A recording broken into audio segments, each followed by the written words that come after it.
Hello, it's Melissa Henig here with melissahenig.com, and I'm going to show you the most simple, basic way to make loose leaf herbal tea.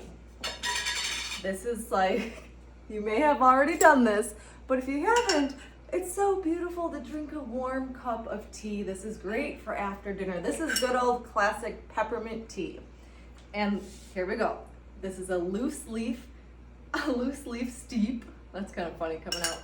Okay, so I'm just literally adding 2 tablespoons of peppermint. There we go. And it's organic, farm grown. And then I'm going to pour my almost boiling hot water over the peppermint. So let's see, I'm gonna do about a cup.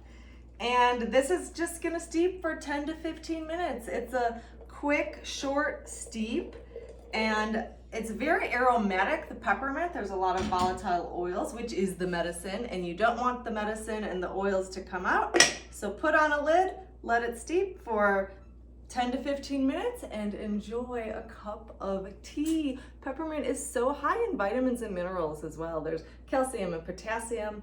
Really good after dinner for gas, bloating, indigestion. It's also invigorating for me. Actually, I love a cup of peppermint tea. It uplifts my moods. So let me know what you think. Y'all make loose leaf tea, short steep?